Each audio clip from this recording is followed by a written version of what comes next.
Adobe Photoshop graphic designing വർക്കുകൾ ചെയ്യുന്ന ഒരു സോഫ്റ്റ്വെയറാണ് അഡോബ് ഫോട്ടോഷോപ്പ്.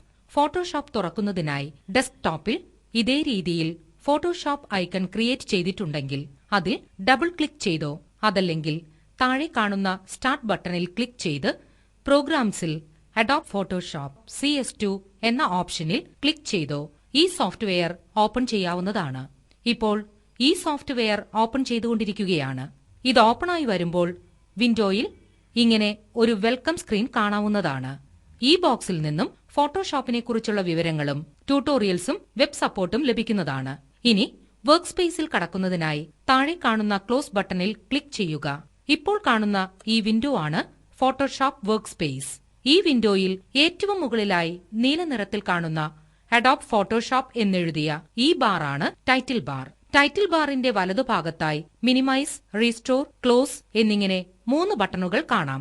ഇതിനു താഴെയായി file, edit, image, layer, select, filter, view, window, help എന്നിവ ഉൾക്കൊള്ളുന്ന ഒരു ബാർ കാണാവുന്നതാണ്.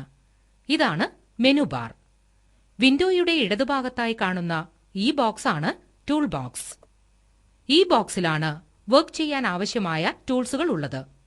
നാം സെലക്ട് ചെയ്യുന്ന ടൂളുകളുടെ ഓപ്ഷൻസ് കാണുന്ന ഈ ബാറാണ് ഓപ്ഷൻസ് ബാർ. വർക്ക് സ്പേസിന്റെ വലതുഭാഗത്തായി കാണുന്ന ഈ വിൻഡോകളാണ് പാലറ്റ്സ്. നാം ചെയ്യുന്ന വർക്കിന് ആവശ്യാനുസരണം മാറ്റങ്ങൾ വരുത്താനാണ് പാലറ്റ്സ് ഉപയോഗിക്കുന്നത്.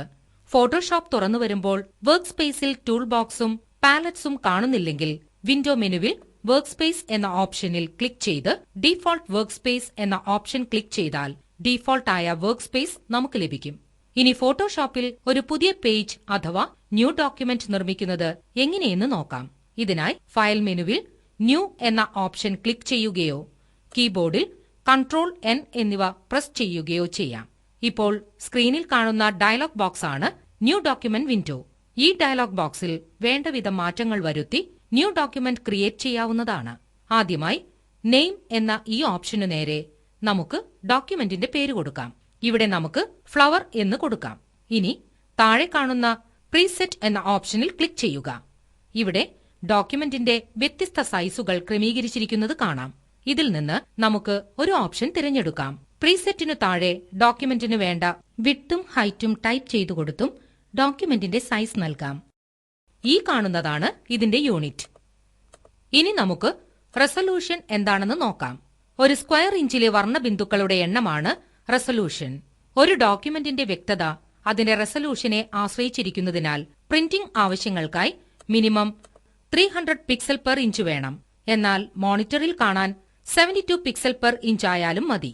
ഇനി ഇതിനു താഴെ കളർ മോഡ് എന്ന ഓപ്ഷനിൽ ക്ലിക്ക് ചെയ്യുമ്പോൾ ബിറ്റ് മാപ്പ്, grey scale, RGB, CMYK, lab colour എന്നിങ്ങനെ വ്യത്യസ്ത കളർ മോഡുകൾ കാണാം. ഇതിൽ നിന്നും ആവശ്യമുള്ള കളർ മോഡുകൾ തിരഞ്ഞെടുക്കുക. സാധാരണയായി പ്രിന്റിംഗ് ആവശ്യങ്ങൾക്ക് വേണ്ടി CMYK കളറും വെബിലേക്കും മറ്റും RGB കളറുമാണ് ഉപയോഗിക്കുന്നത്. ഡോക്യുമെന്റ് ക്രിയേറ്റ് ചെയ്തതിനു ശേഷവും കളർ മോഡുകളിൽ മാറ്റം വരുത്താവുന്നതാണ്. ഇനി OK ബട്ടൺ ക്ലിക്ക് ചെയ്യുക. ഇപ്പോൾ കാണുന്നതാണ് നാം ക്രമീകരിച്ച ന്യൂ ഡോക്യുമെന്റ്. ഈ കാണുന്ന പേജിന്റെ മുകളിൽ നാം കൊടുത്ത പേരും കളർ മോഡും കാണാവുന്നതാണ്.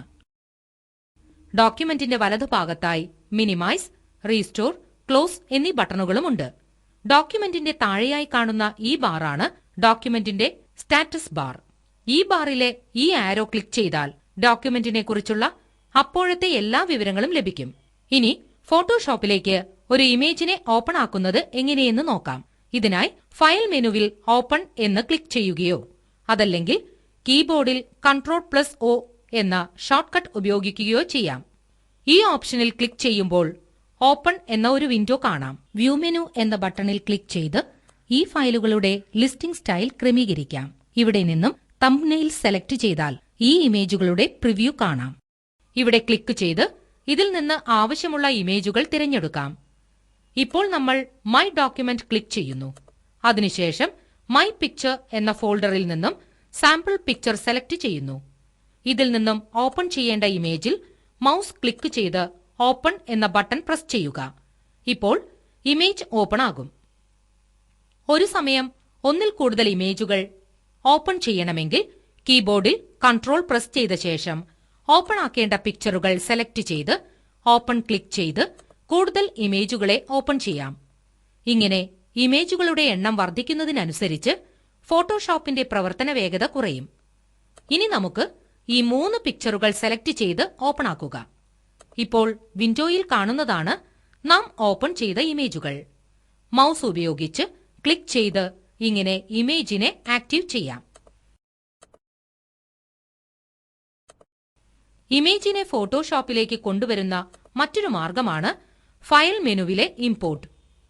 സ്കാനർ, ഡിജിറ്റൽ ക്യാമറ എന്നിവയിൽ നിന്ന് ഇമ്പോർട്ട് എന്ന ഓപ്ഷന്റെ സഹായത്തോടെ ഒരു ഇമേജിനെ ഫോട്ടോഷോപ്പിലേക്ക് കൊണ്ടുവരാം.